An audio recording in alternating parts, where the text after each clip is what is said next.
Welcome back to Core and Civics, everyone. My name is Brian. If this is the first time you're joining us, I am a high school social studies teacher that's decided to create a YouTube channel I would hopefully better our civic understanding and governmental understanding in this country. So if that is content that interests you, definitely subscribe. Follow along. I will love to continue creating videos for you guys to hopefully make a more educated populace.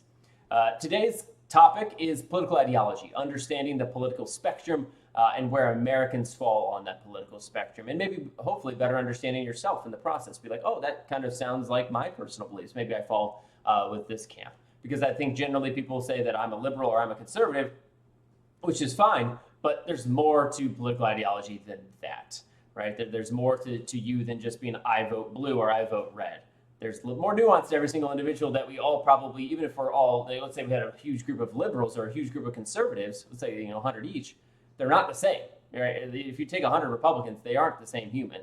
They have different beliefs, and 100 Democrats, the exact same thing. So hopefully today you can kind of understand that nuance a little bit better. So let's just jump in. Let's start with the political spectrum. This is my favorite chart. I show it to my students every year. Understanding this is on the global scale, right? This video is from an American point of view, and I will only be covering the American ideologies, but this is from a global scale what the political spectrum looks like.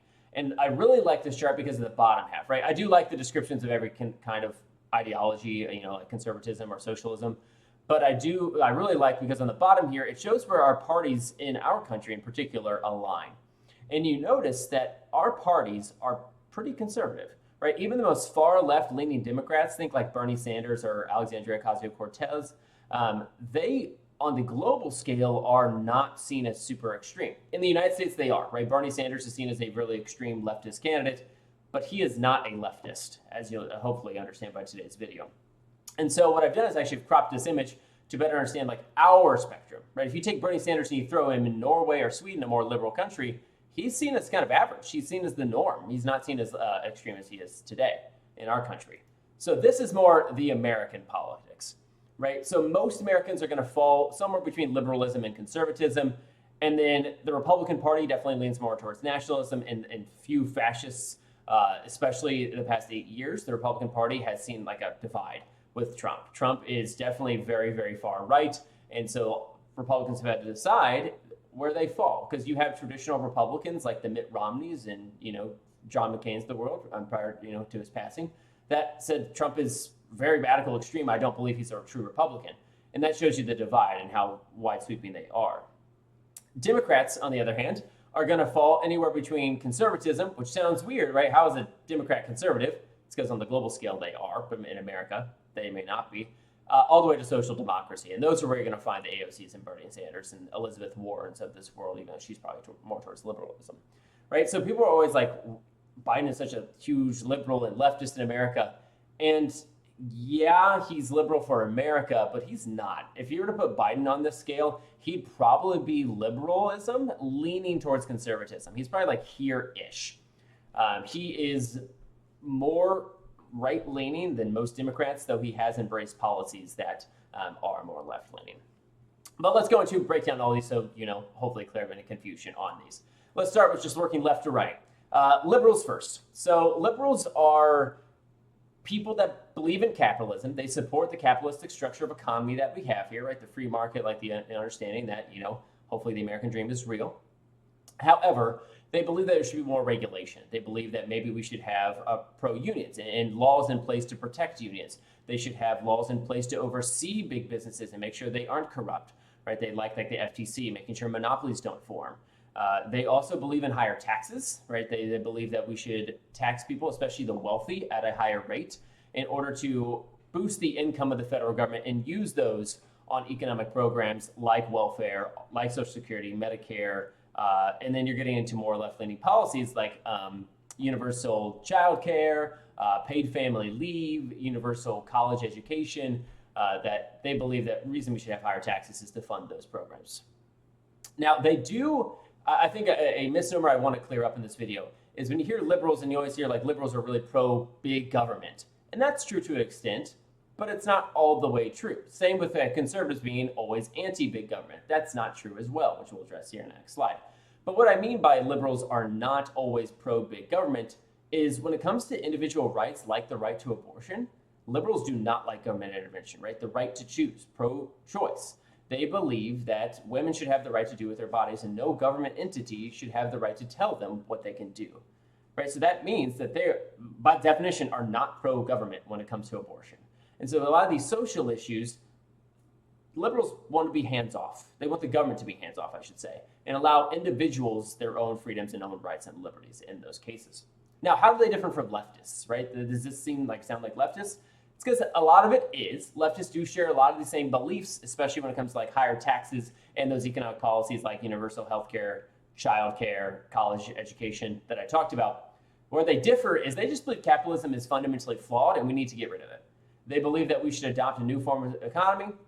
Most of them believe that that form of economy is communism, where the government is controlling and regulates it and make sure that every person gets a fair income and living wage, and there's more equality economically in this country, right? You hear the difference between equality of opportunity versus quality of outcome. Leftists are definitely more in favor of equality of outcome, making sure that people are able to provide for themselves and there isn't a drastic income inequality in this country. Now, giving toward more the right-leaning groups, libertarians. Libertarians, I think, are the most interesting bunch because they are just like no government intervention everywhere. Like, just get government out of my life. It should be as small as possible, which means that they are similar to conservatives in that they do not like higher taxes. They like lower taxes. They like less regulation of business. They are not pro-union. They're anti-union because that's just government intervention in life. But interestingly, where they align with conservatives on economic policies, they align with liberals on social policies. Most libertarians are pro-choice. They are pro-LGBTQ plus rights, and they think they should have the right to marry. These are things that many conservatives don't agree with, but libertarians do, because again, if you control the right to abortion, that is government intervention, and libertarians get the government away from me as much as possible. So they're basically, if the government is intervening in an area, libertarians they shouldn't be, right? Get them out of there. So they are very interesting, hybrid, I think, of conservatives and liberals. Now, a conservative, again, to get rid of this idea that they are always anti-big government, that's not true. They are when it comes to economic policies. They like lower taxes, right? Trump, is going to run on in 2024, the tax cut that he gave, especially the wealthy, back in his first term in office, and they like less regulation of business. They are anti-union, but they do like big business, big government when it comes to social issues. They do like the government telling a woman what to do with their body, right? They believe that abortion is not a thing that we should endorse in this country, and so they support, like the Supreme Court said, having the states decide those, more red-leaning states that have restricted the right to abortion ever since the overturning of Roe v. Wade and the Dobbs decision. So that's kind of how they align. Now, I know that's a lot of content, so I created hopefully a more helpful summary slide to visualize this for you. So those that support minority rights and access to abortion are leftists, liberals, and libertarians, right? They believe that the government should not intervene in those social issues and should allow, gay people the right to marry, interracial couples the right to marry, the access to contraceptives, right, to abortion, all those different things. Those that support government regulation of business and higher taxes are the two left-leaning kind of groups, liberals and leftists.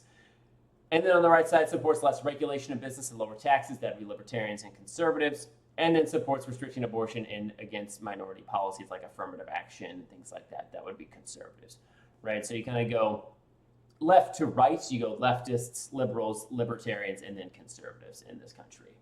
Now, this is a extremely rough overview, and that's what it was meant to be. You just have basic understanding of these groups, these ideological perspectives in this country.